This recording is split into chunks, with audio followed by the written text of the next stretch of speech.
कृष्ण जी की जय, भगवत गीता जी की।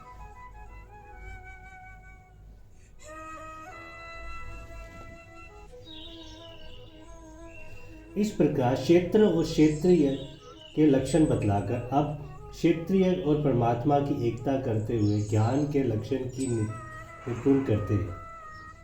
क्षेत्रीय चपिमा विच्चि सर्व क्षेत्रेषु भारत क्षेत्र क्षेत्र यज्ञो यरान यत यानमत्तमम।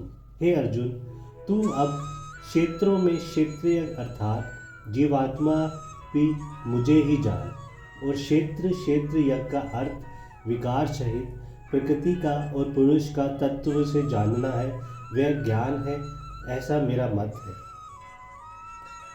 सब क्षेत्रों में क्षेत्रीय भी मुझे ही जान, इस कथन का क्या अभिप्राय है?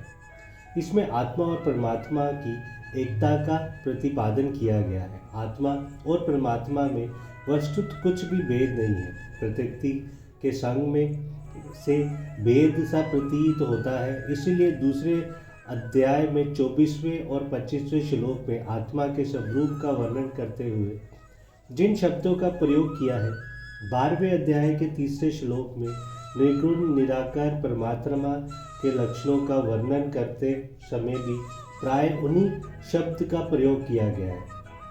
भगवान के कथन का अभिप्राय यह है कि समस्त क्षेत्रों में जो चेतन आत्मा क्षेत्रीय है, वह मेरा ही अंश है होने के कारण वस्तु मुझसे भिन्न नहीं है। मैं परमात्मा ही जीवात्मा के रूप में विभिन्न प्रकार से प्रतीत होता हूँ।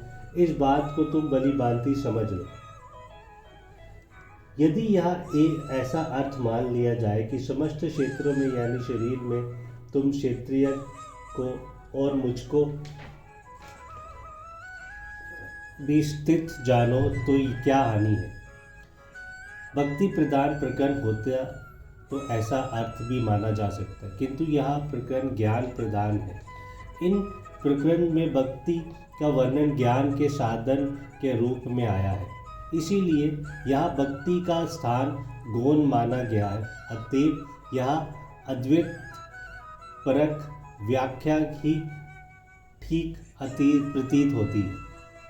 जो क्षेत्र और क्षेत्रीय का ज्ञान है, वही ज्ञान है, ऐसा मेरा मत है। इस कथन का क्या अभिप्राय है? ये बात दिखलाया गया है कि क्षेत्र उत्पत्ति विनाश धर्मवाल जड़ अनित्य यज्ञ और क्षणिक है। इसके विपरीत क्षेत्रीय नित्य चेतन ज्ञाता निर्विकार शुद्ध और सदा एक सा रहने वाला है। अतएव दोनों परस्पर अत्यंत विलक्षण है। अज्ञान से ही दोनों की एकता सी प्रतीत होती है। इस बात को तत्व से समझ लेना ही वास्तविक ज्ञान है। ये मेरा मत है, इससे किसी तरह का संशय या भ्रम नहीं है। जय श्री कृष्ण जी की जय।